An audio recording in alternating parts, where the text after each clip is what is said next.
Tapi barang-barang saya udah dikeluarin dari kamar pribadi saya, udah berserakan gitu barang-barang saya. Terus hari itu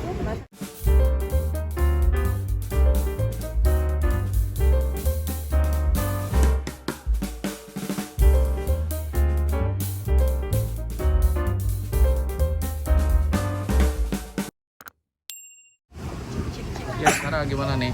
ya, oke, Mbak Sarah, sejauh ini seperti apa sih setelah melaporkan ke Polda? Kondisinya Mbak Sarah seperti apa? Masih trauma sih. Artinya komunikasi dengan Ri. Mas Rizal Kalau ini Udah pasti nggak ya? Udah nggak ada lagi. Pak Tris bisa ceritain dong perkembangan seperti apa sih? Ya kemarin kan tanggal 13 ya Februari 2023 kan sekarang sudah mengkomunikasikan Mungkin suaranya digedein dikit dong. kekerasan dalam rumah tangga dan atau dugaan tindak pidana kekerasan seksual ya. Insya Allah sih kalau nggak ada halangan besok siang Sarah dilakukan pemeriksaan di Polda Metro Jaya atas laporan ini. Sarah, pasca kejadian pasca presscon di Polda kemarin sudah ada komunikasi lagi sama Bang Rizal? nggak ada. Mbak, sedikit kembali ke belakang ya. Mengenal sosok Bang Rizal Gibran itu seperti apa sih Mbak Sarah waktu awal perkenalan? Awal perkenalan sih pada saat ta'aruf ya, kan saya cuma komunikasi lewat WA ya.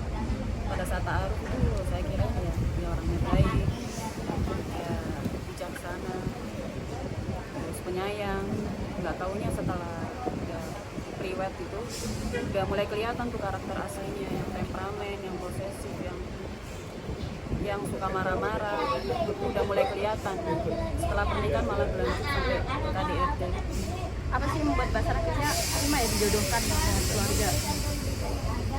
Karena dia sempat ngomong sama saya itu ya, dia kan ya tahulah seperti apa FD itu sebelumnya itu. Dia udah ngomong sama saya kalau dia itu udah berhijrah gitu, udah berubah. Nggak taunya setelah pernikahan itu benar-benar 180 derajat berbeda. Nah, apa yang membuat Mbak Sarah mengganjal ya? Artinya yang nggak cocok banget dengan kepribadian Mbak Sarah, karakter kalian berdua. Yang temperamen itu sih, kalau emosi suka meledak-ledak. Apa masalah-masalah kecil yang biasanya dipersoalkan? Masalah seperti itu sih sebenarnya. Misalnya apa? Ya, seperti ya,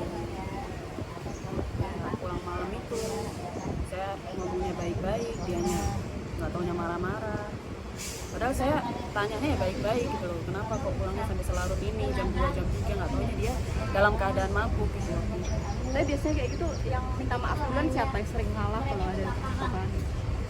Oh, sering minta maaf sih kebanyakan saya, walaupun saya nggak salah ya, saya tetap minta maaf. Artinya dalam Masih menghargai dia karena dia suami saya. artinya dalam hubungannya Mbak Sarah merasa tertekan gitu. Iya, pasti. Mbak Sarah tadi pernah merasa diusir juga dari rumah itu apa ya persoalannya? Waktu sih nggak ada persoalannya sih. Dia tiba-tiba ngusir saya sama ibu saya, padahal saya sama ibu saya itu habis berobat alternatif dari Sukabumi. Dan saya tuh izin sebelumnya, pulang-pulang dia ngusir saya sama ibu saya melalui telepon. Dia posisinya waktu itu di rumah orang tuanya di Lawang. Itu maksudnya gimana? Barang-barang udah dikeluarin atau bukan omongan doang? Cuma omongan, tapi barang-barang saya udah dikeluarin dari kamar pribadi saya, udah berserakan gitu barang-barang saya. Terus hari itu Mbak Sarah yang lakukan apa? Ya saya beres-beresin barang saya, dapat 4 hari, selang 4 hari saya keluar sama ibu saya dengan membawa barang-barang saya sama ibu saya Tinggal di mana? di rumah tante. Terus kemudian menanyakan juga nggak sih Kak alasan kenapa saya diusir gitu Mas Gibran? Enggak, setelah itu udah nggak ada komunikasi.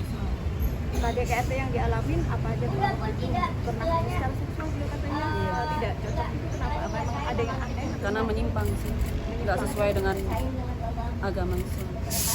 Terus kemudian tiba-tiba digugat cerai juga, itu kayak gimana? Saya nggak tahu kenapa dia menggugat cerai saya. Mungkin dia takut ya, karena saya kan udah keluar ya, posisinya keluar dari rumah. Mungkin dia takut saya gugat duluan, maka dia gugat saya duluan gitu di pengadilan agama. Dan akhirnya Mbak Sarah melaporkan juga. Kenapa? Akhirnya melaporkan juga ke Polda Metro Jaya itu bagaimana? Itu memang serangan balik atau gimana Bang? Bukan, jadi gini karena sekian lama ya si Sarah sendiri kan menyimpan ya apa yang menjadi perlakuan kasar yang diduga dilakukan RD itu. Ya karena dia merasa kecewa, apalagi permasalahan kecil dibesar-besarkan sampai di akhir September dia diusir sama ibunya. Terus setelah keluar dari rumahnya tiba-tiba dihadiahi surat gugatan talak dari pengadilan agama. Bagaimana nggak kecewa ya Sarah dan keluarga besarnya. Ya, sebenarnya permintaannya sederhana Sarah sendiri. Kalau misalnya memang sudah tidak suka, tidak cinta, ya di awal pernikahannya baik, ya kalau bisa diakhirin baik. Karena kan dia juga punya orang tua. Seharusnya RD sendiri harus menyampaikan kepada orang tua, menyerahkan kembali kepada orang tua. Nah, ini malah justru sebaliknya, tidak ada komunikasi apa-apa terkait masalah perceraian, tiba-tiba dia menggugat talak. Laporan balik itu, dia kan Ya. laporan balik dengan dikatakan ini fitnah, ini tidak benar. Ya itu haknya dia, RD mau membuat laporan polisi balik, yang namanya berperkara itu hal yang wajar, saling lapor balik kan begitu, hanya untuk mengkanter, ya itu haknya dia. Tapi kan bagaimanapun juga itu kan nanti tinggal pembuktian aja di kepolisian kan gitu. Katakanlah dia menuduh klien saya fitnah, mengada-ngada, tidak pernah ada, dibuat ada. Ya bagaimana mungkin Sarah sendiri membuat laporan polisi tanpa memegang dasar yang jelas, bukti yang jelas. Sikap masalah dengan ancaman laporan balik, sikapnya. Saya sih santai aja ya, karena saya kan ngelaporin juga berdasarkan bukti yang nyata gitu. Saya nggak mungkin lah, maksudnya sampai melibatkan media juga gitu. Kalau saya cuma keluar-keluar nggak ada bukti yang jelas ya, saya nggak berani lah lapor ke Kapolda gitu. Ada visum-visum. Sarah lihat depan Ada visum-visum sih. Jadi gini, perlu saya sampaikan, Sarah sendiri membuat laporan polisi itu kan membawa bukti permulaannya sekurang-kurangnya 2 alat bukti. Ada bukti dokumentasi foto luka-luka lebam di tangan, di kaki, juga ada surat keterangan medis dari rumah sakit ya. Yang di situ menerangkan ada bagian yang mungkin sangat sensitif, nggak perlu saya sebutkan ya, karena ini kan kaitan hubungannya dengan dugaan kekerasan seksual yang diduga dilakukan oleh RD. Nah, bagian tubuh itu mungkin tidak saya sebutkan. Nah, disitulah ada keterangan dari pihak rumah sakit yang menyatakan ada kesakitan di bagian tubuhnya si Sarah. Waktu ditaruh, apa kemudian ketika itu? Waktu ditaruh, apa kemudian Rizal ketika itu? Ada komitmen nggak? Pada saat taaruf kan saya sempat tanya ya, itu dia sempat sandung salah satu kasus ya, yang nggak perlu saya sebutin lah. Itu saya sempat tanya, kamu masih seperti itu nggak sampai sekarang? Enggak, itu fitnah katanya dia. Enggak, saya enggak seperti itu, saya udah berhijrah gitu. Jadi saya ya percaya gitu, saya kirain dia nggak bakal kayak gitu lagi, nggak taunya ya ternyata ya fakta sama omongan dia itu benar-benar berbeda gitu. Jadi saya sempat kaget gitu, di awal-awal pernikahan. Artinya Mbak Sel sekarang udah nyerah ya pernikahan, bisa dibilang gitu. Ya, justru Sarah sendiri sangat bersyukur ya kalau misalkan memang ini takdirnya berpisah gitu kan. Nah, ini menjadi pembelajaran lah ya, setidaknya untuk mengenal laki-laki ke depannya itu harus lebih hati-hati, lebih selektif lagi kan.